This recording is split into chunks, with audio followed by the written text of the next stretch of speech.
क्या हुआ जब अचानक राम लल्ला के दर्शन करने प्रकट हुई माता सबरी, जिसे देखकर आपके भी रोंगटे खड़े हो जाएंगे। ये सच्चाई जब आप अपनी आंखों से देखेंगे तो आपको भी रामायण की एक एक बात सच लगने लगेगी। और यह वीडियो उन सभी लोगों के मुंह पर करारा तमाचा है जो ये कहते हैं रामायण केवल कल्पना मात्र है, क्योंकि आज वो सबूत दुनिया के सामने हमारी वीडियो के माध्यम से रखने वाले हैं जो रामायण का जीता जागता सबूत है। शुरुआत करने से पहले प्रभु श्री राम के सच्चे भक्त कमेंट बॉक्स में जय श्री राम जरूर लिखें और हमें सपोर्ट दिखाने के लिए सच्चे सनातनी इस चैनल को सब्सक्राइब करके बेल आइकन को जरूर प्रेस कर लें। वर्षों की तपस्या के बाद लोगों को उनका राम मंदिर मिल गया है। अयोध्या में भव्य राम मंदिर बनने तक की यात्रा कतई आसान नहीं थी। राम जन्मभूमि पर मस्जिद के निर्माण से लेकर वापस राम लल्ला के भव्य मंदिर बनने तक लगभग 5 सदियां लग गईं। लंबी लड़ाई के बाद आखिरकार राम लल्ला अयोध्या में विराजमान हो गए। ऐसे में प्रभु श्री राम के दर्शन करने माता शबरी कैसे न आती। अयोध्या के राम मंदिर का कार्य 80% से अधिक हो चुकी है और शेष बचे कार्य भी बहुत जोरों शोरों से चल रही है। निर्माण कार्य जल्द से जल्द पूरा करने के लिए सभी मजदूर रात दिन मेहनत कर रहे हैं।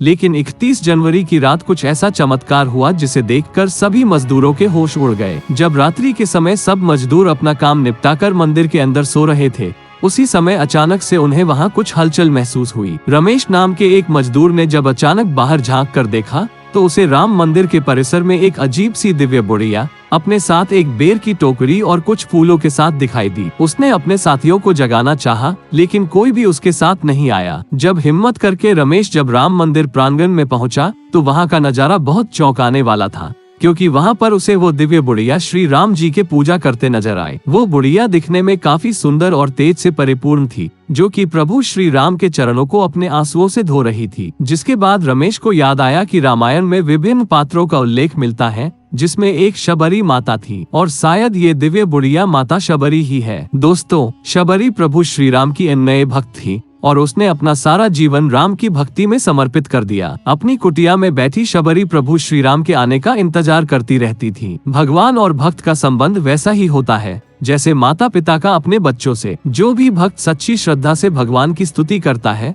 उस पर उनकी की कृपा अवश्य होती है। उसी तरह शबरी पर भी श्री राम की कृपा हुई और उनसे मिलने पहुँचे। लेकिन क्या आप जानते हैं शबरी जीवन भर श्री राम की प्रतीक्षा क्यों करती रही? आगे के वीडियो में हम आपको बताएंगे। वीडियो को अंत तक जरूर देखते रहिए। पौराणिक कथा के अनुसार शबरी भील समाज से थी। भील समाज में किसी भी शुभ अवसर पर पशुओं की बलि दी जाती थी, लेकिन शबरी को पशु पक्षियों से बहुत स्नेह हुआ करता था। इसलिए पशुओं को बलि से बचाने के लिए शबरी ने विवाह नहीं किया और ऋषि मतंग की शिष्या बन गई और ऋषि मतंग से धर्म और शास्त्रों का ज्ञान प्राप्त किया। लेकिन सवाल उठता है, आखिर माता शबरी को श्री राम के आगमन की भविष्यवाणी कैसे थी? ऋषि मतंग के आश्रम में आने के बाद शबरी हमेशा प्रभु श्री राम की भक्ति में ही लीन रहती थी। भगवान के प्रति शबरी का ऐसा भक्तिभाव देखकर ऋषि मतंग ने अपने अंत समय में शबरी को बताया कि श्री राम के दर्शन से ही शबरी को मोक्ष मिलेगा। ये सुनकर शबरी रोज अपनी कुटिया के रास्ते में आने वाले पत्थरों और कांटों को हटाने लगी ताकि श्री राम के पैरों में चुभे नहीं। शबरी रोज ताजे फल और बेर तोड़कर श्री राम के लिए रखती।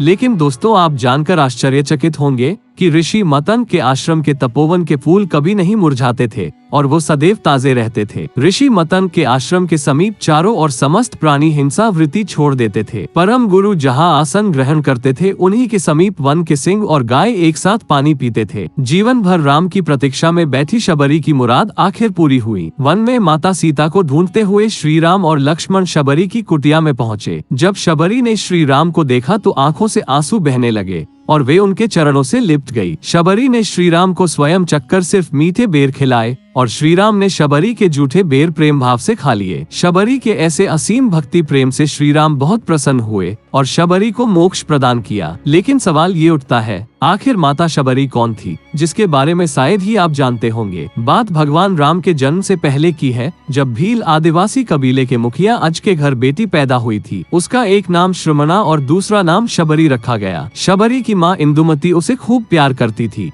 बचपन से ही शबरी पशु पक्षियों की भाषा समझकर उनसे बातें करती और जब शबरी की माँ उसे देखती तो कुछ समझ नहीं पाती थी। कुछ समय बाद एक पंडित ने शबरी के परिवार को बताया कि वो आगे चलकर सन्यासी बन सकती है। इस बात का पता चलते ही शबरी के पिता ने उसका रिश्ता तय कर दिया। जैसे ही शादी का दिन नजदीक आया, शबरी के घर वालों ने खूब सारी बकरियां और अन्य जानवर घर के पास लाकर बांध दिए। एक दिन शबरी का माँ जब उसके बाल बना रही थी तो उसने माँ से पूछा, इतने सारे जानवर हमारे घर क्यों लाए गए हैं? माँ ने जवाब दिया, बेटी तुम्हारा विवाह होने वाला है, इसलिए हम लोगों ने इनका इंतजाम बलि के लिए किया है। तुम्हारी शादी के दिन ही बलि प्रथा होगी और फिर इनसे स्वादिष्ट भोजन बनाकर सबको परोसा जाएगा। ये सब सुनकर शबरी दुखी हो गई। काफी देर तक शबरी ने उन जानवरों को आजाद करने के बारे में सोचा। सोचते सोचते शबरी के मन में हुआ कि अगर ये जानवर यहाँ नहीं होंगे तो इनकी बलि रुक सकती है। ऐसा नहीं हुआ तो मेरे घर से कहीं चले जाने पर ही यह बलि रुकेगी। जब मैं ही नहीं रहूंगी तब न विवाह होगा और न ही बलि प्रथा। इससे मासूम जानवर बच जाएंगे। इसी सोच के साथ जानवरों को रखी गई जगह पर शबरी पहुंची। उसने सोचा कि उन्हें खोल देती हूँ, लेकिन वो ऐसा नहीं कर पाए। उसके बाद शबरी जंगल की तरफ भागने लगी। भागते भागते शबरी ऋषिमुख पर्वत पहुँच गई।